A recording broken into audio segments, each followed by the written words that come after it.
la tía Barrio. Pero ¿por qué está así la imagen? ¿Qué hiciste? Yo nunca voy. Pero yo no toqué. Ahí está, así tiene que ser. Pero pero no es un tema del televisor, es un tema de la imagen de ellos. Ahí está. Ahora pero mirá los canales que vos ves, para que veas. Sí, yo te digo. ¿Tenés que tu canal está bien? Ese es un canal que yo veo, ¿ves? Este está bien. Ese es nuestro. ¿Quién? Ese canal es Sí, uruguayo. en este canal. Este es uruguayo. Por su parte, el presidente José Mujica realizó una acérrima defensa del funcionamiento del Mercosur. Miro y miro, no puedo creer, presidente, que Mujica esté de presidente. 10 años preso por sus ideas.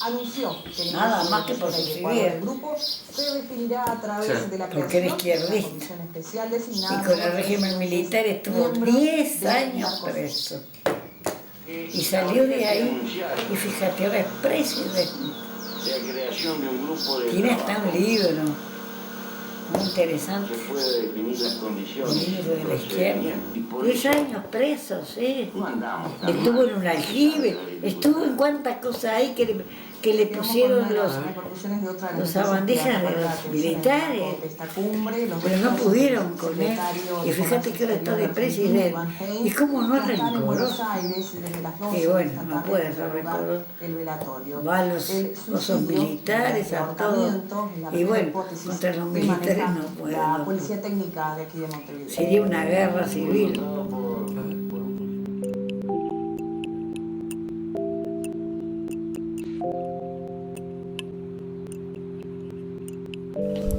Hoy en día, una nube de incertidumbre cubre Europa.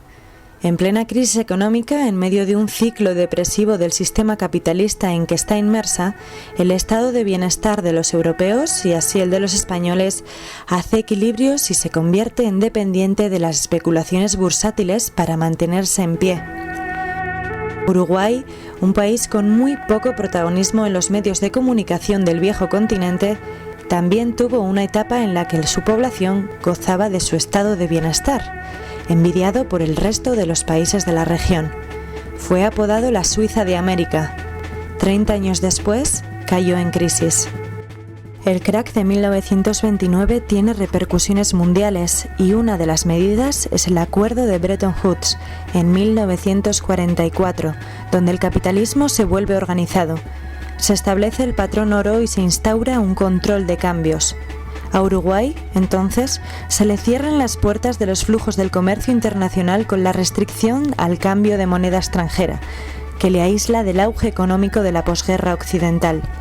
Asimismo, su lazo de dependencia con Europa, su principal cliente de alimento durante el tiempo de batalla, se debilita cuando culmina la Segunda Guerra Mundial y empieza a recuperar su economía con la ayuda de Estados Unidos y su Plan Marshall.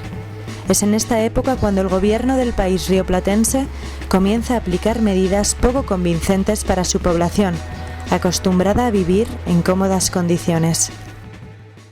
Su economía se estanca y la continua inflación destruye los ahorros privados de la población.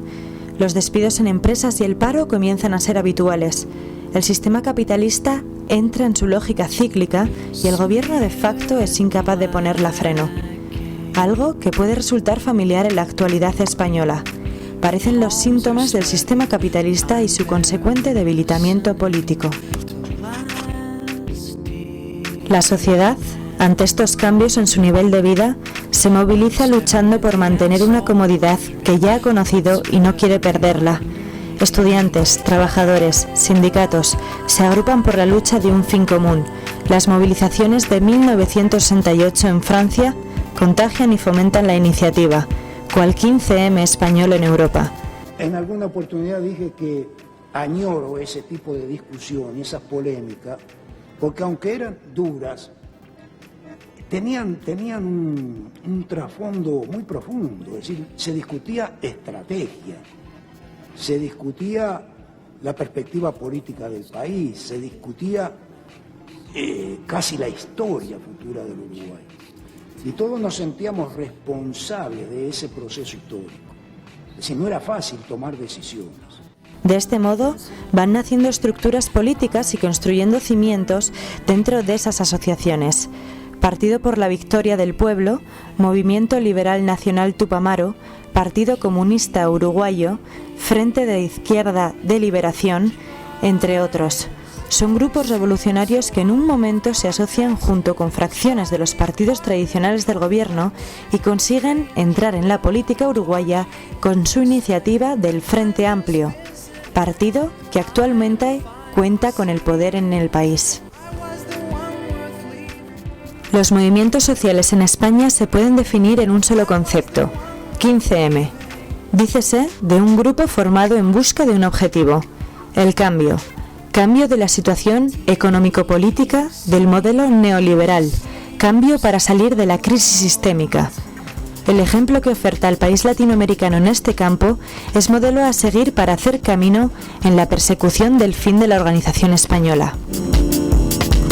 El siguiente paso que sucede tras las revueltas es la represión policial.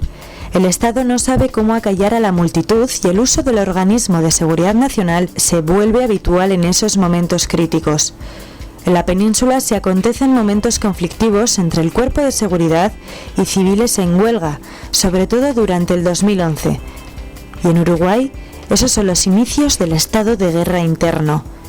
Los gobiernos de facto en el país sureño adquieren adicción por las vías excepcionales, medidas prontas de seguridad que restringen los derechos y garantías individuales de la población, así como el uso de las fuerzas conjuntas para reprimir al revolucionario, comienzan a utilizarse en periodos cada vez más reducidos.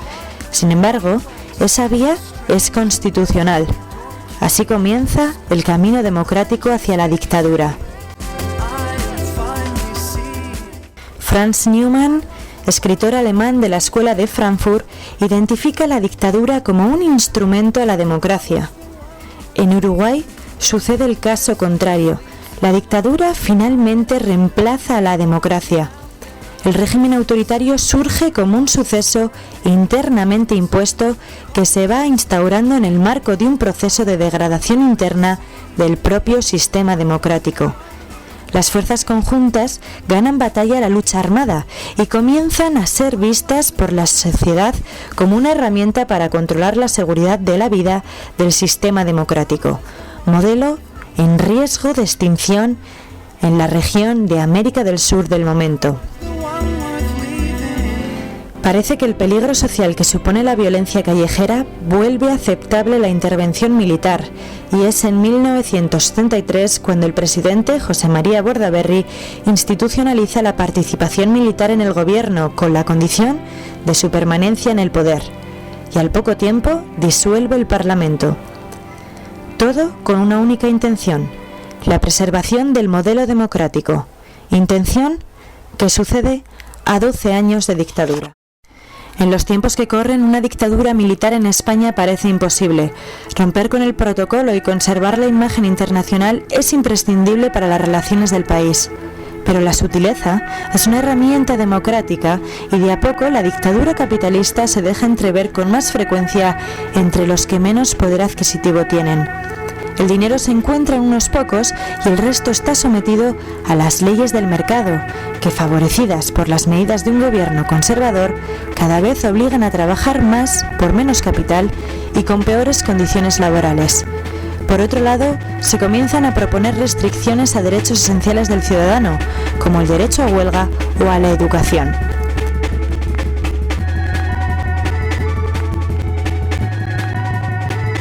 El concepto y la realidad de dictadura se desvirtúa dependiendo del lugar y del momento histórico-cultural en el que se sitúe. Cabe la posibilidad de que países europeos presionados por la repulsión magnética del sistema capitalista y el estado de bienestar que caracteriza al continente devenga a un modelo dictatorial sutil autorizado post-neoliberal.